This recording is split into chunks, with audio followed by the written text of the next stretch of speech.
Title: The Thing on Bluff Mountain.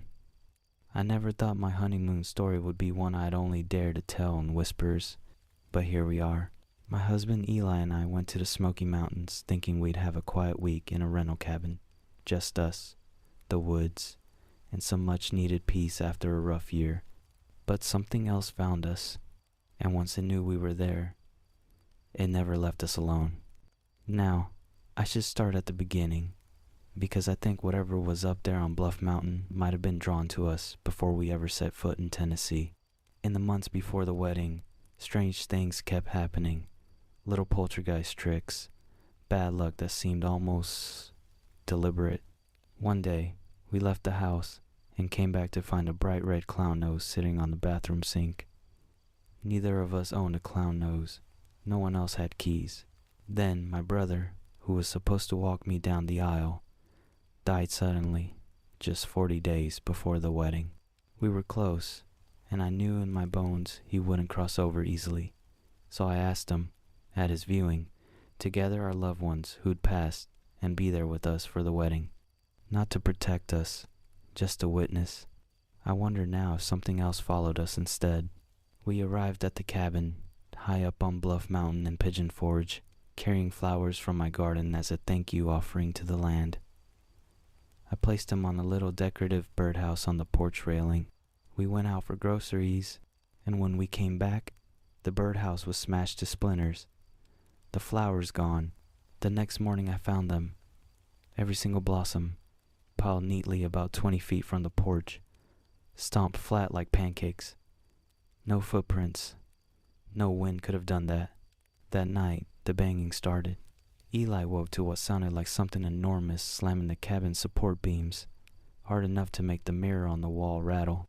The cabin was built into the side of a hill, the front half 15 feet up on thick wooden posts, and you'd need machinery to hit 'em that hard. Then came a crash from inside the cabin, right at the foot of our bed, and then a strange metallic jangling from behind the TV. I couldn't wake up. I remember hearing it, swimming up through blackness like I was drowning in sleep. Eli tried shaking me, and he says my breathing was so shallow he thought I might be gone. The next day, we found the source of the noise, an old landline phone. That night, it rang, and when I answered, there was nothing but static and what might have been a voice buried deep in it.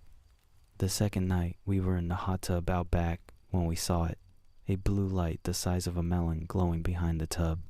We both saw it, and we thought it was just a decorative bulb, until the next morning when we went to find it.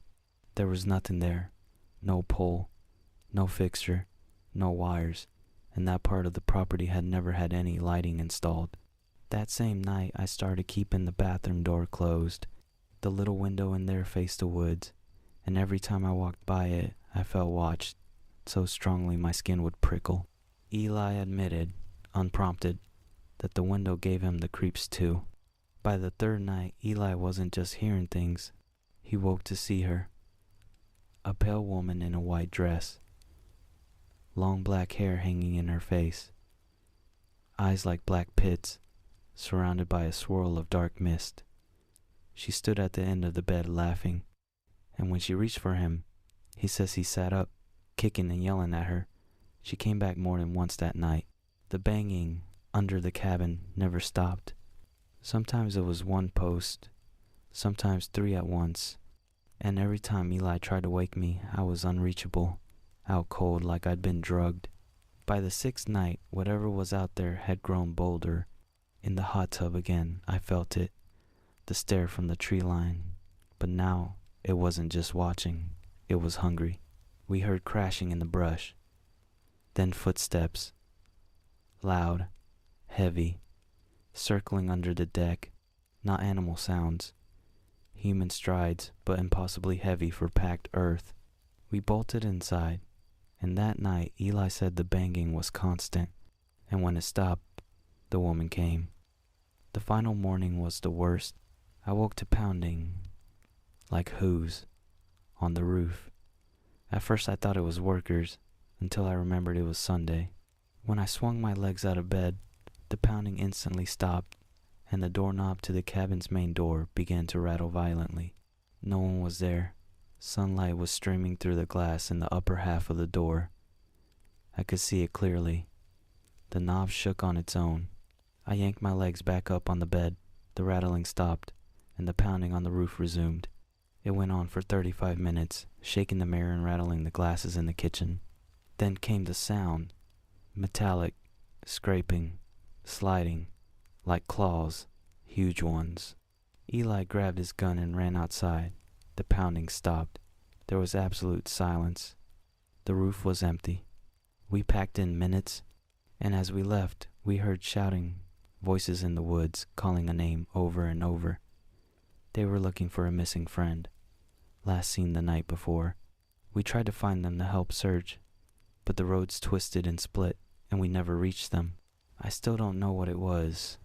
A spirit, a cryptid, something even older than that. But I do know this.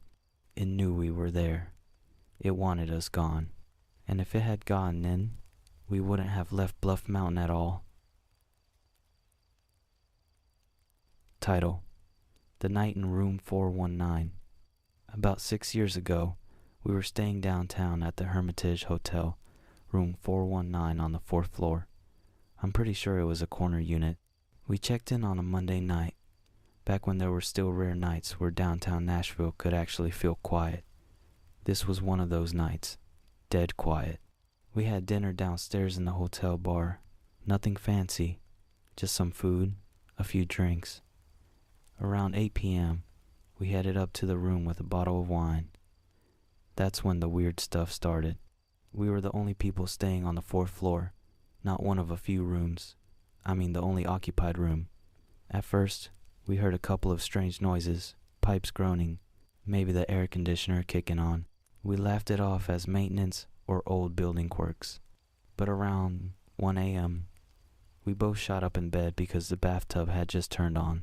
Not dripping, not gurgling, on. We got up, walked to the bathroom, and before we even stepped in, it turned itself back off. We figured maybe it was just leftover water in the spout randomly letting go. Fine.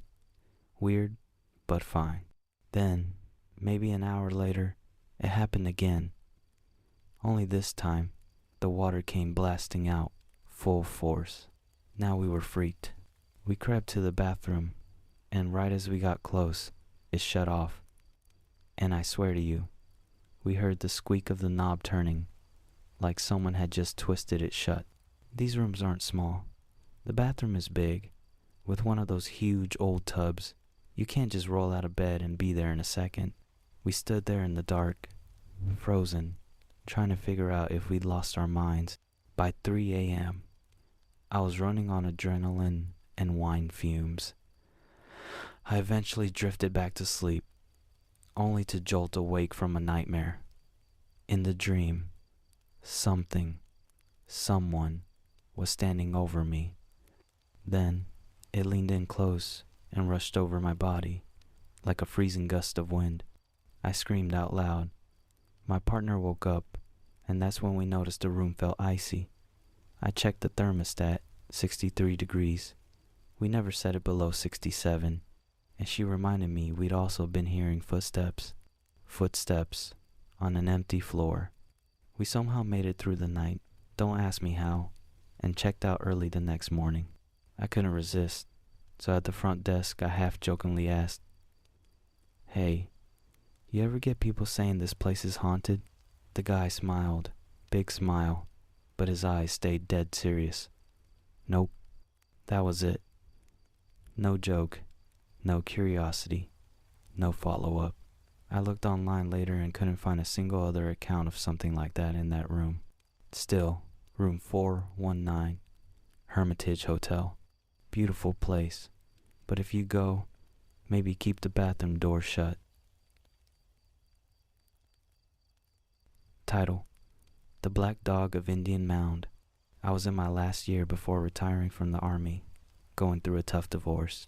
My soon-to-be ex had taken our 2 girls back to Texas, and I planned to move closer to them once my retirement was official. Meanwhile, I rented a small 2-bedroom place in a little town called Indian Mound, Tennessee.